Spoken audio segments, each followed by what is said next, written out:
요한복음 20장 30절부터 31절까지 요한복음 20장 30절 31절까지 말씀 같이 한 목소리로 읽도록 하겠습니다.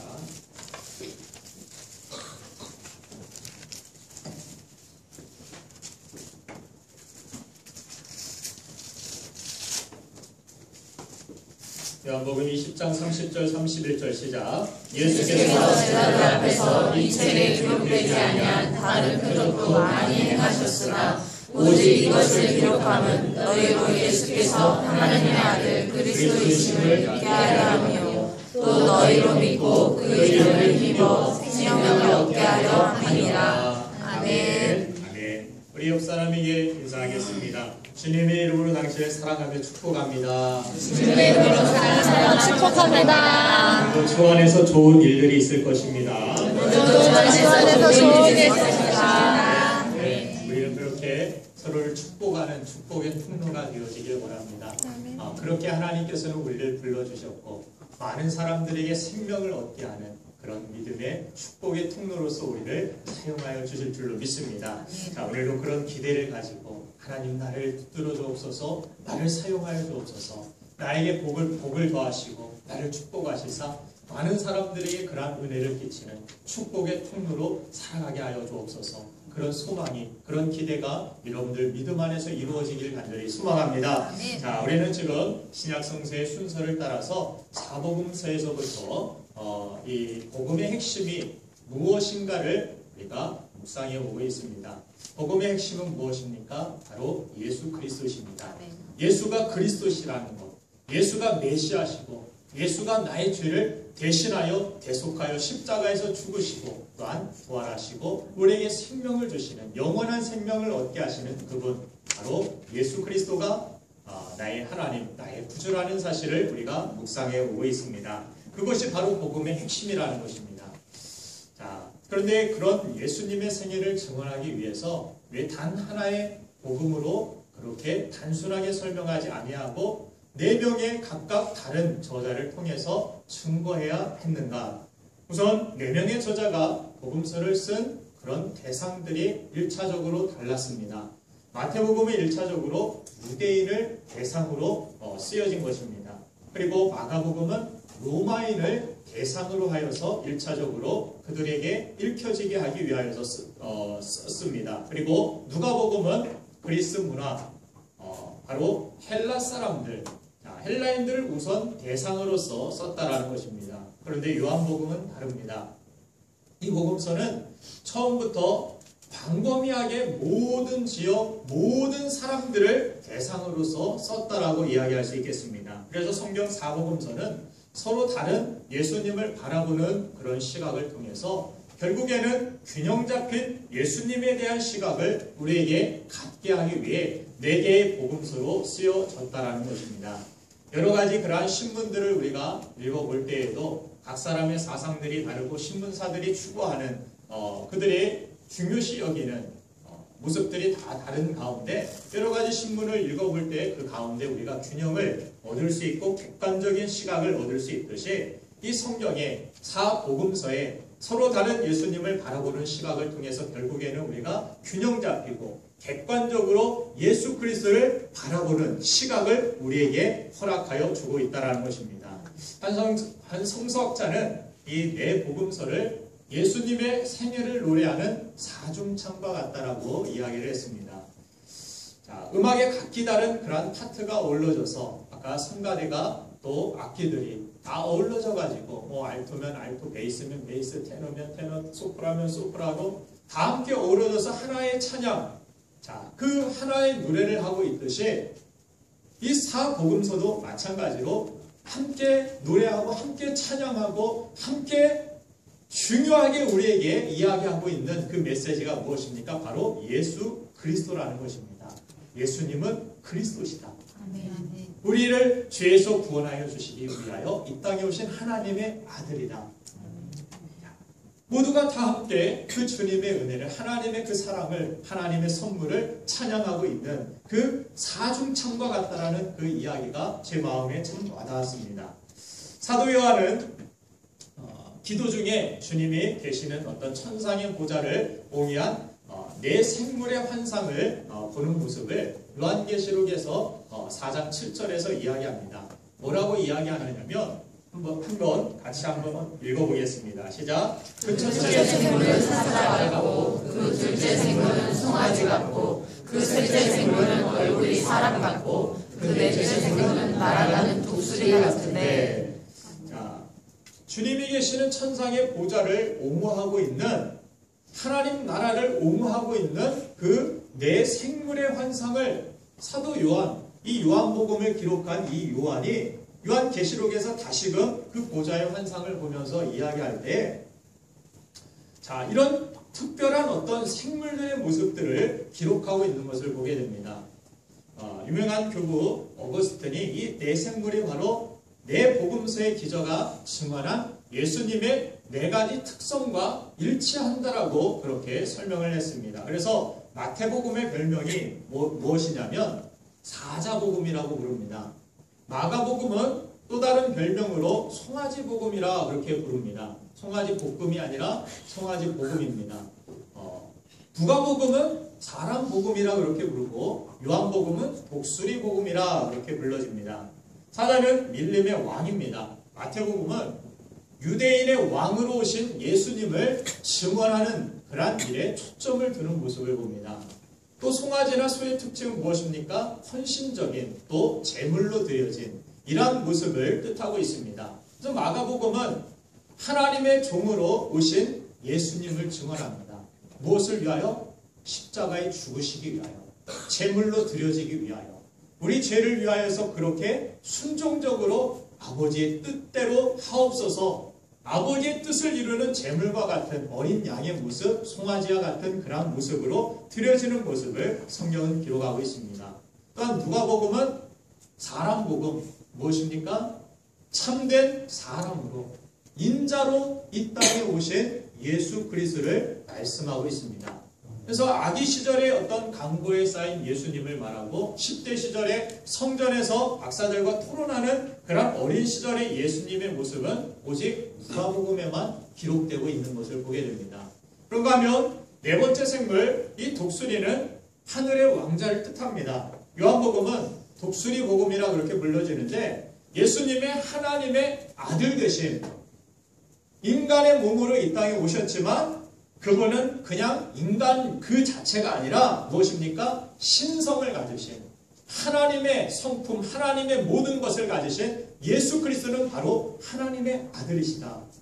그것을, 신성을 증언하는데 요한복음은 초점을 두고 있습니다.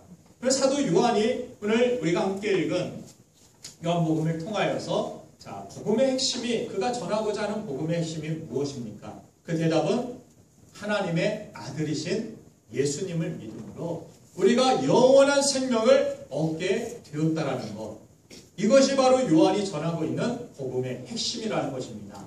본문에는 이 요한복음을 기록한 목적이 명백하게 드러나고 있는데, 오늘 한번 같이 31절 말씀을 읽어보겠습니다. 시작.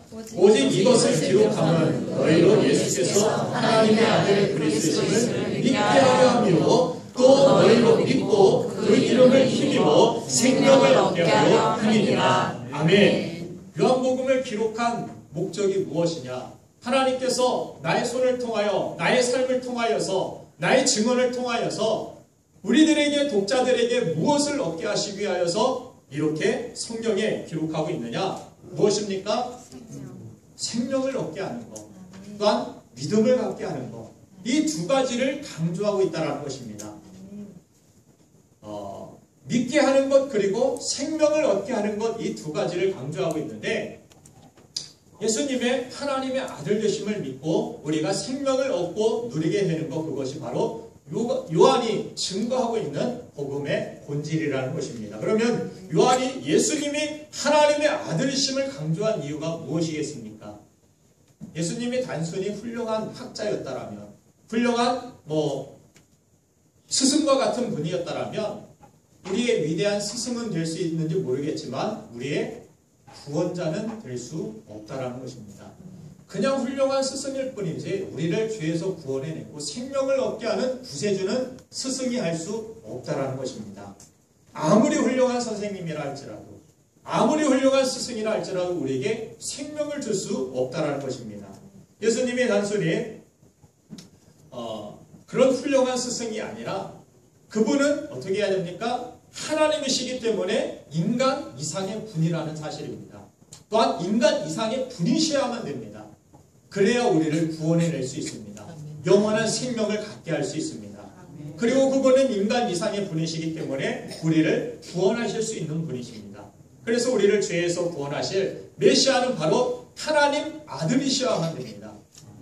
하나님 아들이 아니고서는 우리를 죄에서 구원해낼 자가 아니기 때문입니다. 그래서 예수님이 하나님의 아들이심을 증언하고 있는 이 요한의 모습을 볼 수 있는데, 자, 요한복음 20장 30절 말씀을 보면은 다시 한번 읽겠습니다. 시작. 예수께서 제자들 앞에서 이 책에 기록되지 아니하는 다른 표적도 많이 행하셨으나. 아멘. 자, 무슨 말씀입니까?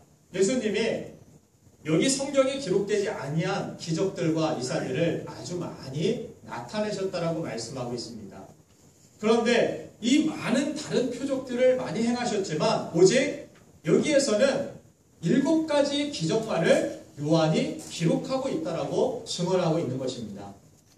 이 7가지 선택된 이러한 기적들은 모두 예수님의 하나님의 아들 되심을 증언하는 독특한 목적을 지닌 표적이라는 것입니다.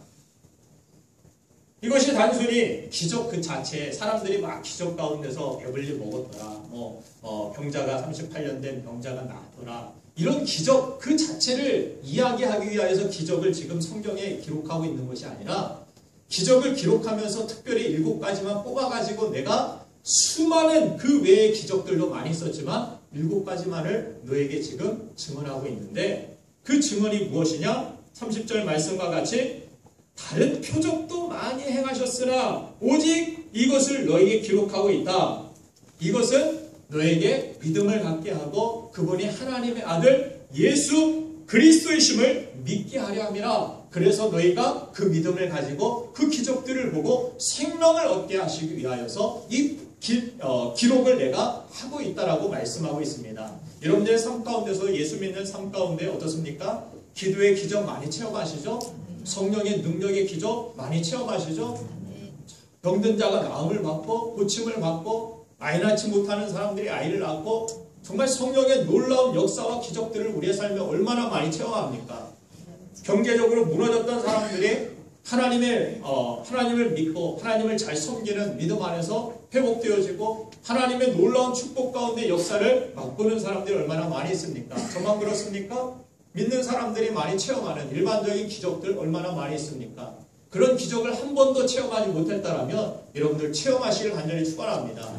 여러분들의 기도에 놀라운 하나님의 섭리와 인도하심이 반드시 있습니다. 놀랍죠? 말할 수 없습니다. 설명이 안 돼요. 그래서 우리가 무엇이라 고백합니까? 하나님의 은혜라고밖에 표현할 것도 설명할 다른 어떤 근거도 찾을 수 없는 하나님의 놀라운 은혜가 우리의 삶에 얼마나 많이 일어나는지 모릅니다. 그런데 그 기적이 무엇을 이야기합니까? 하나님께서는 때때로 우리에게 기적을 주셔서 무엇을 하십니까? 믿음을 갖게 하십니다. 그래서 처음 믿는 사람들, 처음 교회 오시는 분들에게 제가 자주 강조하죠. 기도 많이 하시라고. 무엇이든지 하나님 앞에 아뢰라고. 기도 어떻게 하는지 몰라요. 그러지 말고 내 마음에 있는 것들, 소원이면 소원, 하나님 앞에 말하고 싶은 것이면 말하고 싶은 거, 내 안에 있는 그런 숨겨진 죄라면 죄, 하나님 앞에 낱낱이 다 고백하고 아뢰고 기도하라고. 그 기도 가운데 놀라운 하나님의 체험하심을 맛보는 모습들을 볼 수가 있더라는 것입니다. 자, 그런데 그런 기적과 그런 체험들 왜 하나님께서 주십니까? 왜 주셔요? 믿음을 갖게 하시려고. 목적이 있다라는 거예요. 믿음을 가지고 예수님을 바라보고 예수님을 따라 살 수 있도록, 그 안에서 예수님이 주시는 영원한 생명, 기적만 맨날 맛보는 것이 아니라 돈이 없는데 돈 주세요 해서 돈 좀 생기했다가 돈 막 뭐 다 쓰고 다 없어져서 또 돈 주세요 맨날 이것이 아니라 예수님이 메시아시고 나의 죄를 구원하여 주시고 나의 죄를 대속해 주시고 구원하여 주신 그 메시아 하나님의 아들이라는 사실을 믿기 위하여서 우리에게 그런 기적들을 하나님께서 허락하여 주시듯이 요한복음 이 요한이 이야기하고 있는 7가지 기적들은 그냥 단순히 기적이 아니라 표적, 사인이라는 것입니다. 영어로 사인이라 이야기하죠. 그냥 미라클이 아니라 이건 사인이다. 무슨 사인이냐? 뭘 알려주기 위한 표지판이냐? 이 모든 기적은 하나님의 아들로서 이 땅에 오신 메시아, 그분을 증언하는 그런 기적들이다. 그분을 향한 사인들, 표지판과 같은 것이라 이야기하고 있습니다. 그러면 요한이 전하고 있는 예수님이 하나님의 아들이라는 그 신성의 표적들을 우리가 차례로 살펴보길 원하는데 7가지의 기적들을 짧게 우리가 차례로 살펴보길 원합니다. 첫 번째, 가나의 혼인잔치의 그러한 기적입니다. 이 가나의 혼인잔치의 기적은 요한복음 2장 1절부터 11절에 기록되고 있는데 어떤 기적입니까? 이 기적은 잘 아시는 대로 물이 포도주로 변화되는 그러한 예수 그리스도의 기적을, 첫 번째 기적을 나타내고 있습니다. 자, 그런데 여기에서 무엇을 이야기합니까? 바로 본질적인 것을 변화시켜 주신 분이 바로 하나님의 아들 예수님이 하시는 일이라는 것입니다. 과학자들은 질적인 어떤 본질적인 것은 변하지 않는다고 합니다. 물은 물이지 물이 O2가 다른 것으로 변할 수 없다라고 그렇게 이야기합니다. 물이 포도주로 바뀌는 그런 화학 공식은 없다라고 이야기합니다. 본질적인 것은 변하지 않는다. 질량은 보존되어진다. 자, 이 모든 것들은 그냥 있는 것은 있는 것이지 변할 수 없는 것이다. 어떤 분들은 타고난 성격과 기질도 사람들은 바뀌지 않는다고 합니다. 믿는 사람들은 그렇게 이야기해서는 안 됩니다. 예전에 어떤 분에게 제가 기질을 계속해서 설교하는데 기질을 설교했던 적이 있죠. 어떤 사람은 당점질이고 우울질이고 다혈질이고 여러 가지 그런 기질들이 타고난 기질들이 다르다라고 말씀을 드리면서 그러면 우리가 그 기질을 어떻게 하나님의 나라를 위하여서 사용해야 될 것이고 우리가 어떤 모습으로 하나님 앞에 나아가야 될 것인지 자, 그 기질적인 단점과 또 장점 우리가 보완해야 될 점들을 살펴본 바가 있습니다. 그런데 그런 설교를 하니까 어떤 분이 그래요. 사람은 바뀌지 않습니다. 그렇게 사는 거지 바꾸려고 하지도 않고 변화되려고 하지도 아니하고 그러나 예수님을 만난 사람들은 다 바뀌었습니다. 아멘. 바뀌어야 됩니다. 아멘. 예전에 말씀드렸죠. 비포와 애프터 거기 그 모습이 그냥 비만 관리하는 비만 약 팔기 위한 그 광고에만 사용되는 것이 아니라 그리스도인이라면 비포와 애프터가 달라져야 된다고. 본질의 변화를 주님께서는 그런 생명의 변화를 우리에게 허락하여 주시기 때문에 우리는 변화되는 인생을 추구해야 되고 변화되는 삶을 살아야 될 줄로 믿습니다. 예수님의 제자들 어떻습니까? 예수님을 따르는 제자들 물이 포도주로 바뀌었을 뿐만이 아니라 사람들도 본질적으로 바뀌게 되는 모습을 보지 않습니까? 또한 우리 삶이 변화해지지 않습니까? 아무도 아멘이 없네요.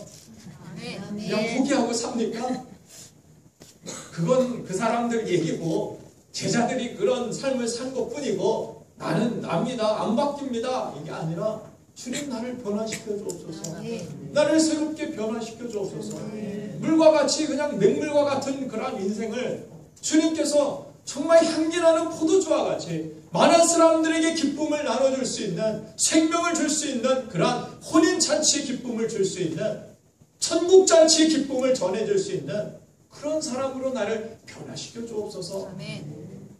우리가 주님 앞에 나아갈 때 그 변화에 대한 기대를 가지고 주님께 여러분들은 나아가야 될 줄로 믿습니다. 또한 우리 가정도 마찬가지로 여러분들의 가정이 어떻습니까? 항상 혼인잔치의 기쁨이 넘치는 가정입니까? 대답이 별로 반응이 없으세요. 그렇죠? 그렇습니다. 처음 결혼할 때도 그런 반응을 얻기 위하여서 결혼하셨습니까? 정말 기대하고 정말 행복하고 저 사람과 함께 정말 행복한 보금자리, 행복한 가정생활, 결혼생활을 꿈꾸고 그런 혼인잔치 기쁨이 날마다 있기를 소망하면서 기대 가운데 우리는 결혼식을 합니다. 그러나 얼마 지나지 않아서 속았다. 이런 느낌들을 받는 이유가 무엇입니까? 본질적인 기쁨, 그 이유를 사람들의 어떤 자신들의 애정, 자신들의 사랑, 자신들의 어떤 능력, 여기에서 기대하고 여기에서 본질을 찾기 때문에 우리는 금방 그 본질은 실망하게 되고 그 본질은 변하여지게 되고 그 본질은 좋게 변화되기보다는 안 좋게 변화되기 때문에 그 안에서 우리는 많은 실망을 하고 그 기쁨이 사라져버리는 가정생활, 결혼생활을 할 때가 얼마나 많았는지 모릅니다. 예수님이 인생의 이런 질적인 변화, 본질적인 진정한 기쁨이 있는 변화를 가져주신다는 그런 사인을 혼인잔치의 그 기적을 통하여서 우리에게 말씀하고 있는데 우리가 예수를 믿는 순간 일어난 최대의 변화는 무엇인가를 바울이 고린도후서 5장 17절에서 증언하고 있는데 그의 증언을 통하여서 우리가 읽어볼 수 있는데 같이 읽겠습니다. 시작. 그런즉 그들은 그리스도 안에 있으므로 새로운 피조물이라 이전 것은 지나갔으니 보라 새 것이 되었도다. 아멘.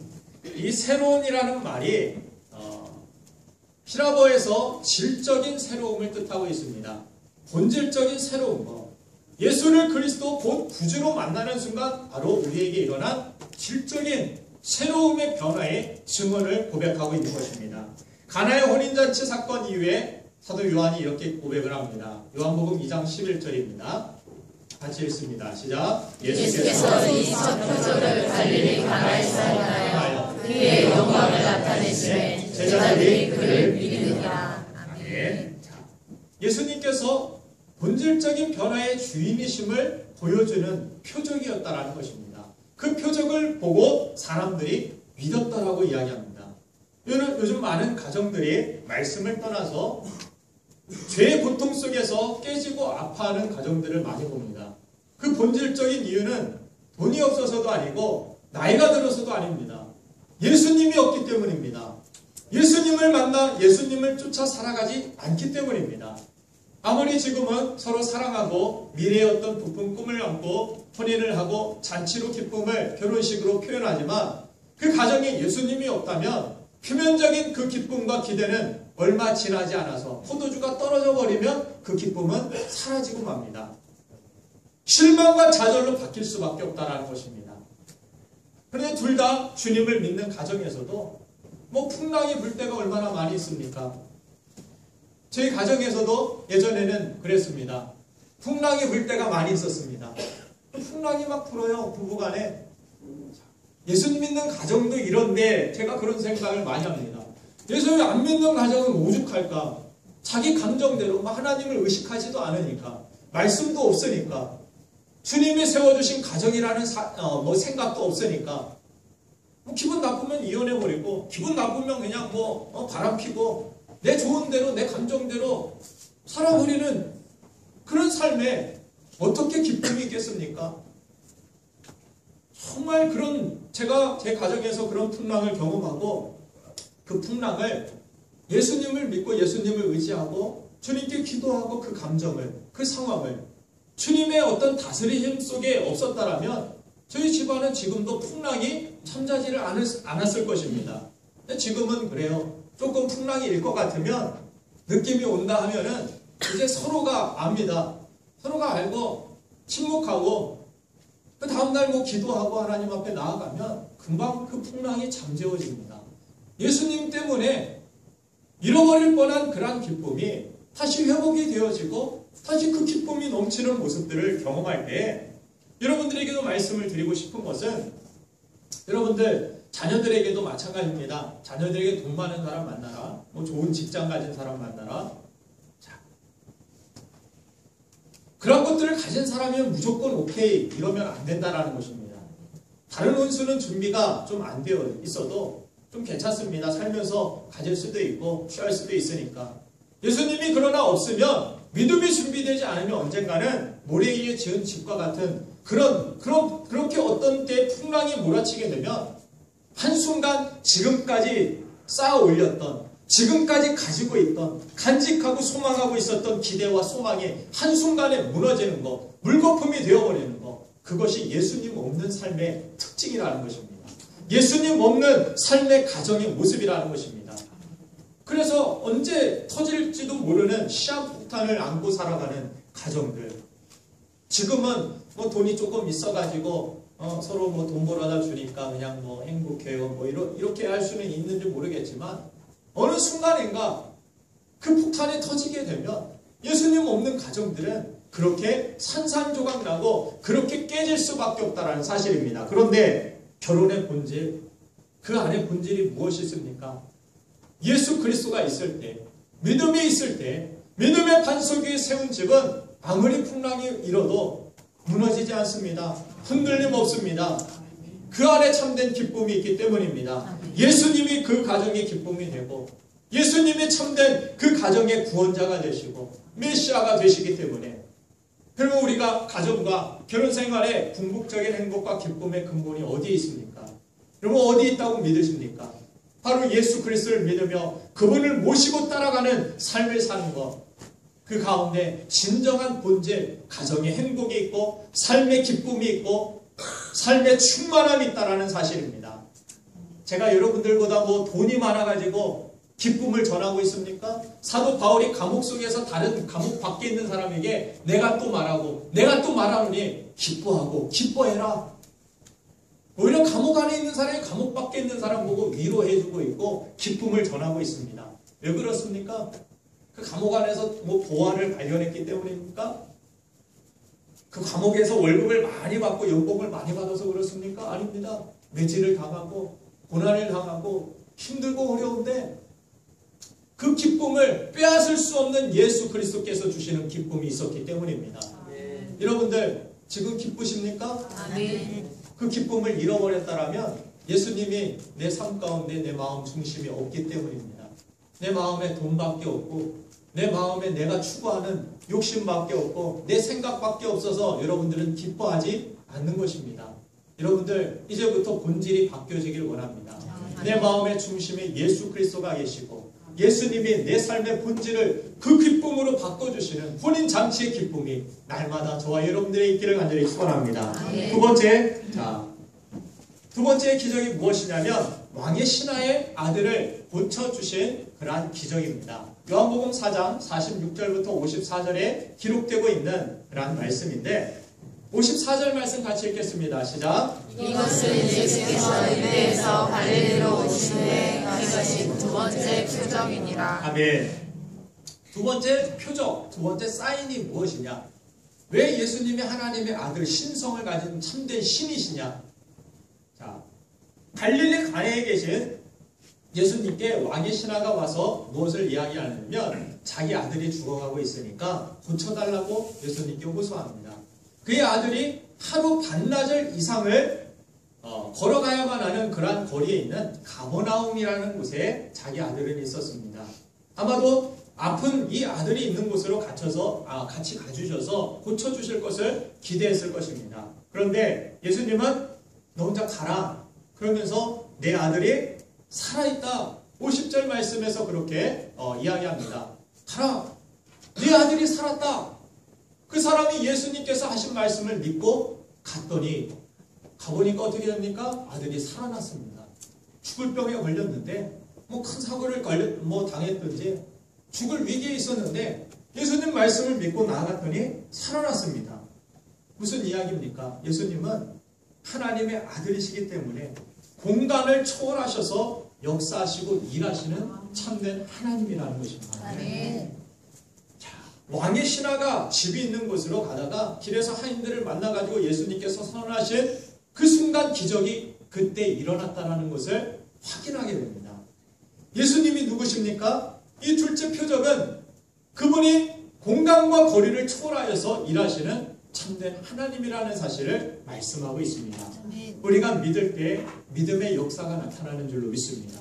여러분들이 이 시간 예배 가운데 이 믿음을 가지고 하나님 앞에 진정한 믿음으로 나아간다면 우리의 삶에 지금 내 현실 가운데 아무것도 일어나지 않는 것 같지만 지금 이 자리에 앉아있다고 뭐가 달라지겠어? 뭐가 문제가 풀리겠어? 내가 밖에 나가가지고 그냥 뛰고 달리고 내가 삽질하고 일하는 게 그게 나에게 도움이 되고 그게 나에게 돈을 가져다 주고 그래서 내가 무엇을 얻게 되는 것이지 문제가 해결될 수 있는 것이지 예수님께 나아간다고 뭐가 되겠어? 뭐가 됩니까? 아멘. 뭐가 되죠? 아멘. 예수님께 나아가야 됩니다. 예수님께 나아가지 않으니까 문제에서 고난에서 해결받지 못하고 그 어두운 가운데 우리는 슬피 울고 이를 갈며 살고 있다는 것입니다. 주님께 여러분들 나오시길 바랍니다. 아멘. 그분은 공간을 초월하셔서 말씀으로 역사하시는 하나님이심을 여러분들 믿으시길 바랍니다. 아멘. 세 번째 기적입니다. 세 번째 기적은 베데스다 연못에서 38년 된 병자를 고치시는 기적입니다. 요한복음 5장 1절부터 9절에 기록되고 있는데 자, 이 모습을 통하여 무엇을 이야기합니까? 하나님은 예수 그리스도는 시간을 초월하여 일하시는 분. 공간뿐만이 아니라 먼 가버나움 뭐 떨어져 있던 얼마나 멀리 있던 뭐 그것에 관계없이 일하시는 하나님뿐만이 아니라 시간을 초월하여 일하시는 하나님. 38년은 이스라엘 백성이 광야를 헤맨 그 기간을 연상시키는 절망의 시간을 뜻합니다. 38년 동안 병자로서 그렇게 살아가고 있다는 것. 요한복음 5장 6절에 보면은 예수님께서 그의 병이 오래된 줄을 아시고 이르시되 내가 낫고자 하느냐 그렇게 물으십니다. 한 38년쯤 여러분들 몸에 질병을 가지고 무슨 약을 먹어도 무슨 운동을 해도 뭐 무슨 병원을 다녀도 낫지 않으면 우리는 포기하는 마음을 갖습니다. 뭐 해도 안 돼. 이렇게 그냥 사는 거지. 내 삶에 여러 가지 오래된 문제. 나는 원래부터 가난한 집에서 태어나가지고 이렇게 가난하게 살아서 나는 그렇게 박복하게 살아가서 이건 나에게 있는 뭐 운명이야. 뭐 절에 다니는 사람들이 뭐 이야기하는 업보야. 뭐 이렇게 이야기하듯이 그리스도인들도 주님을 따라 주님을 믿고 살아가면서도 어떤 절망의 시간 가운데서 살아가는 모습들을 보게 된다는 것입니다. 38년 동안 노예가 또 노예의 그런 38년 동안 이스라엘이 광야에서 그렇게 헤매면서 여러 가지 어려움들 가운데 절망의 시간들을 그들이 겪습니다. 자, 그런데 8절에서 예수님께서 뭐라고 말씀하시냐면 일어나서 내 자리를 들고 걸어가라고 명령하십니다. 그러할 때 그가 치유를 받습니다. 시간이 문제가 아니었다라는 것입니다.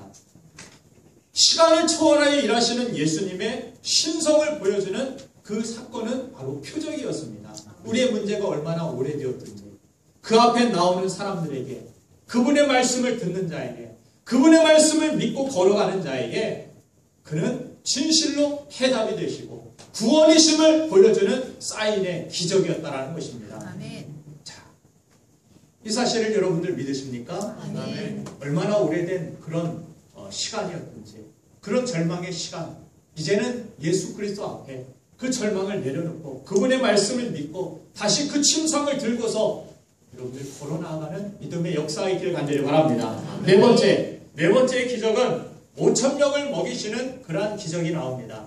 자, 요한복음 6장 1절부터 15절의 말씀인데 무슨 말씀입니까?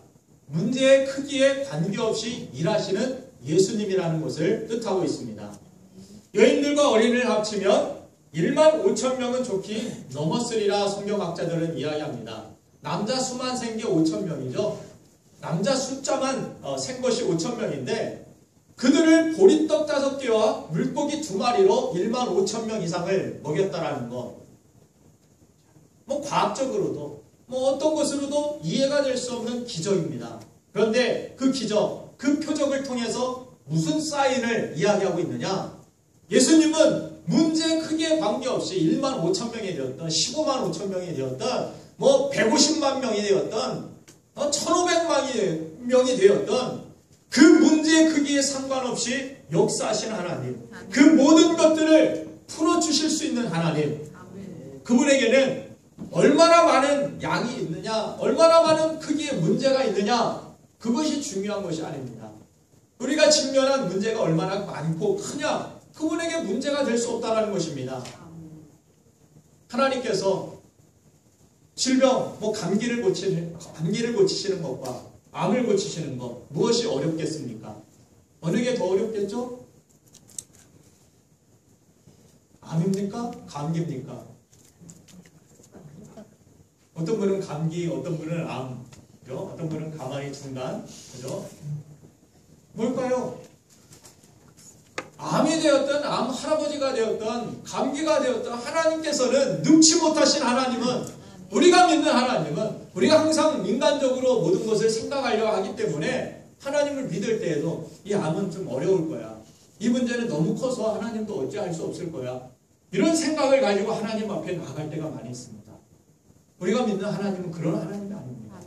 우리가 믿는 예수님은 5,000명이 되었던, 15,000명이 되었던, 15만 명이 되었던 그 예수 그리스도 안에는 능치 못함이 없다라는 것을 우리에게 말씀하고 있고, 그 기적을 통하여서 바로 예수님은 그 모든 문제를 해결할 수 있는 참된 해답이시라는 사실, 이것을 우리에게 강조하고 있는 것입니다. 인생 문제의 양을 초월하셔서 일하시는 기적의 예수님의 신성을 여러분들 만나시길 간절히 바랍니다.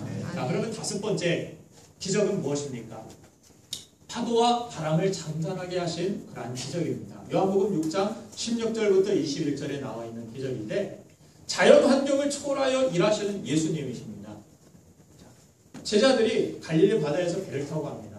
그러다가 바다와 바람과 파도를 만납니다. 사투를 걷어가면서 절망에 빠지는 순간 예수님이 그 자리에 나타나시고, 그를 배에 영접하자 어떻게 됩니까? 바람과 파도가 멎게 되고, 그런 배는 결국에는 안전하게 목적지에 안착하는 모습을 봅니다. 제자들은 그날 예수님이 파도와 바람을 다스리는 자연의 주인이심을 알게 됩니다. 자연 환경을 초월해 일하시는 예수님의 신성의 표적입니다.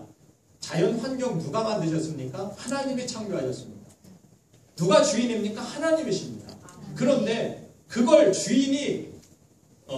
주인만이 모든 것을 컨트롤할 수가 있는데, 누가 하실 수 있습니까? 예수님이 그걸 지금 하고 있다는 것입니다. 그것을 통하여 무엇을 이야기합니까? 이분은 바로 참 하나님의 아들이시다.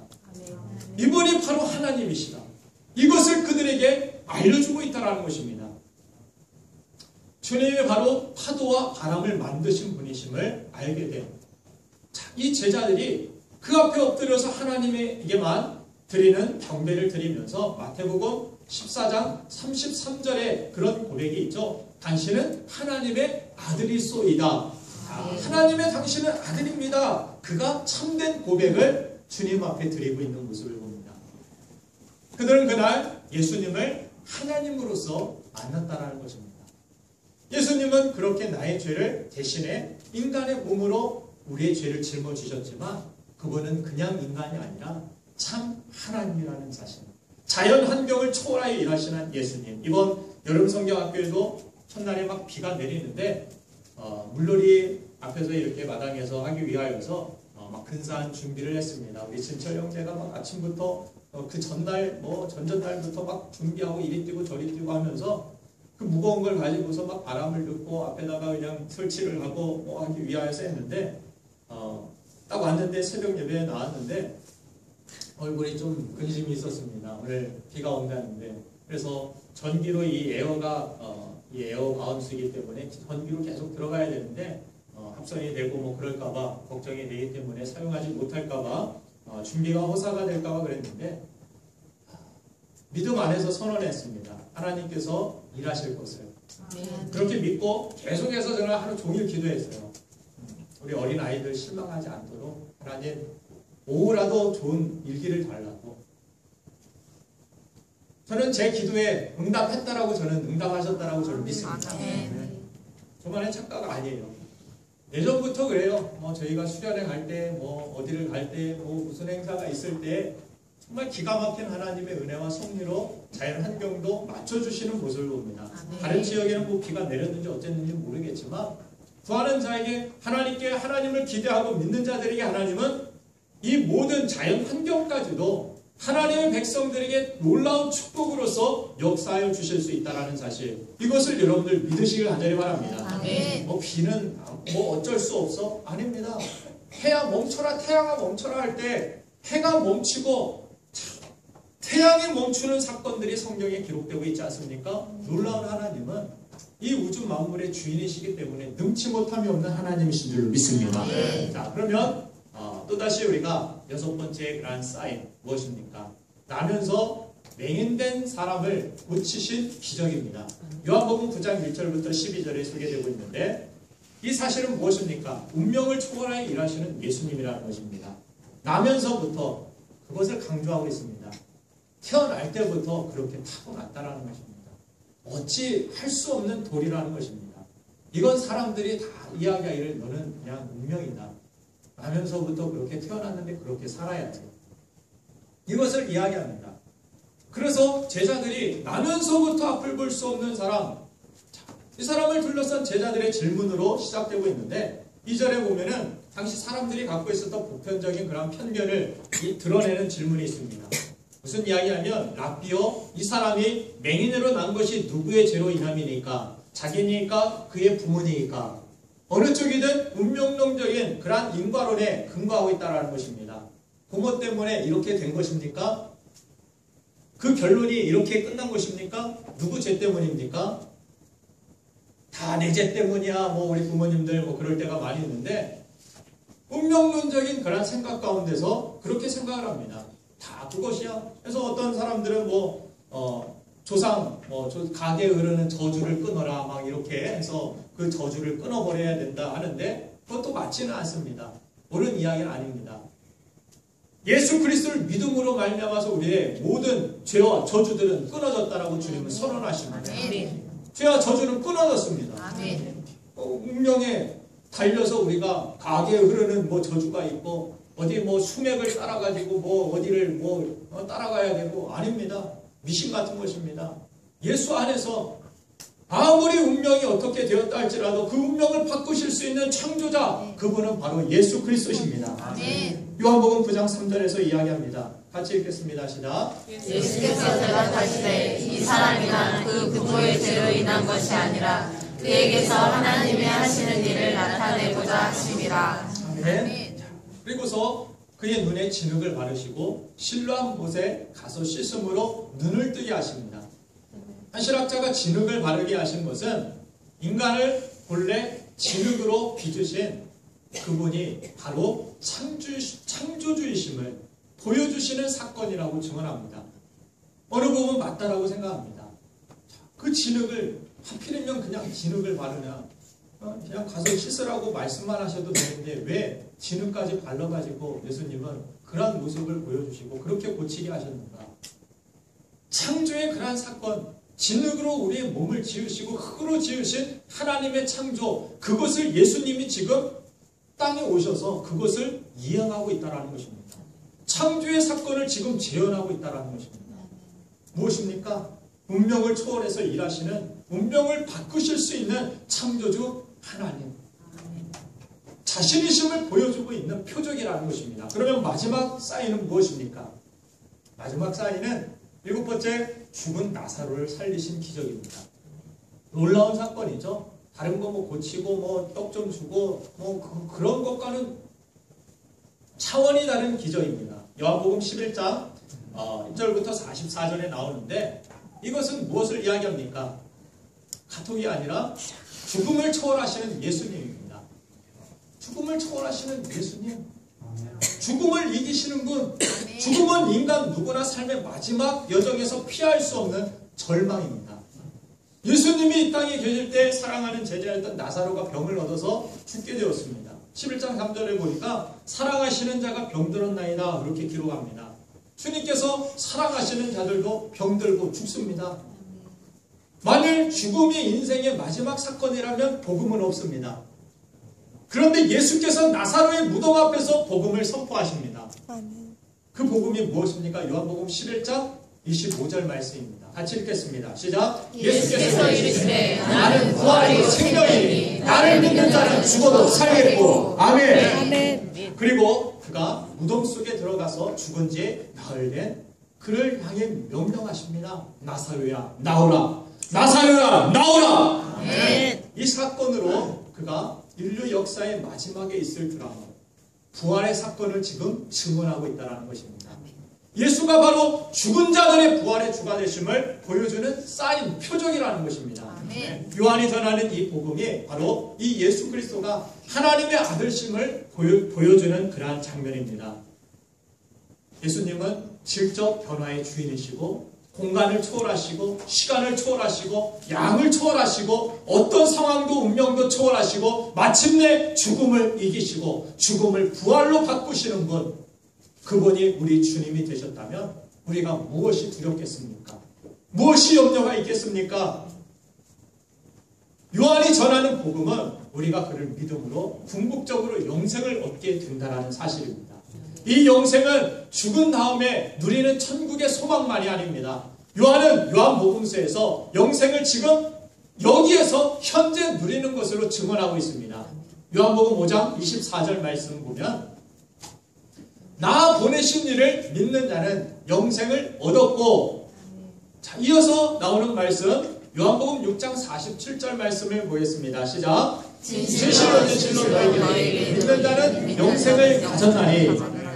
영생을 여러분들 가졌습니다. 요한복음 10장 10절 말씀을 읽겠습니다. 시작. 내가 도둑이 오는 것은 도둑질하고 죽이고 멸망시키려는 것뿐이요 내가 온 것은 양으로 생명을 얻게 하고 더 풍성히 얻게 하려는 것이라. 아멘. 자, 영생은 오래오래 계속되는 생명일 뿐만이 아니라 지금 현재 우리가 누려야 할 풍성한 생명이라고 예수님 말씀하십니다. 요한복음 15장에도 보면은 요한복음 15장 7절 읽겠습니다. 시작. 너희가 내 안에 거하고 내 말이 너희 안에 거하면 무엇이든지 원하는 대로 구하라. 그리하면 이루리라. 아멘. 자, 기도의 풍성한 응답의 삶. 무엇이든지 원하는 대로 구하라. 그런데도 기도하지 않습니까? 그런데도 그만한 믿음이 없어서 기도하지 않습니까? 하나님의 놀라운 일들을 여러분들 기대하시길 바랍니다. 아멘. 그리고 기도하시길 바랍니다. 아멘. 자, 그리고 그런 사랑과 기쁨으로 충만한 하나님께서 변화해 주시는, 주님께서 변하게 하시는 변화의 역사 가운데 저와 여러분들이 서기를 간절히 축원합니다. 요한복음 15장 10절부터 11절 말씀을 한번 다시 읽어보겠습니다. 시작. 내가 아버지의 계명을 지켜 그의 사랑 안에 거하는 것 같이 너희도 내 계명을 지키면 내 사랑 안에 거하리라. 내가 이것을 너희에게 이름은 내 기쁨이 너희 안에 있어 너희 기쁨을 충만하게 하려 함이라. 아멘. 여러분들 예수 잘 믿으시길 바랍니다. 아멘. 여러분들 신앙생활도 열심히 하시길 바랍니다. 아멘. 내 계명을 지키면 그 사랑 안에 거한다고 말씀하시죠. 나에게 주신 구원의 기쁨, 생명의 기쁨은 언제 충만하여지느냐? 예수님 안에서 그 명령을, 그 계명을 따라 살아갈 때 주님의 사랑이, 그 기쁨이 충만하여지고 유지되어진다라고 말씀합니다. 여러분들이 다른 것을 자꾸 추구하고 다른 것에 더 힘쓰기보다 여러분들이 예수 그리스도를 추구하시고 예수 그리스도를 통하여서 정말 예배에 여러분들 힘쓰시고 기도에 힘쓰시고 여러분들 주님의 나라와 영광을 위하여서 말씀대로 순종하기 힘쓰시고 그 안에서 생명이 풍성하게 역사하시는 하나님의 기적, 하나님의 능력 안에 살아가는 우리의 삶이 되어지기를 주님의 이름으로 축원드립니다. 이 영생의 기쁨을 하나님의 아들 예수 그리스도를 믿는 믿음 안에서 다 같이 누리게 되기를 주님의 이름으로 다시 한번 축원합니다. 이렇게 잠시 기도하기를 원합니다.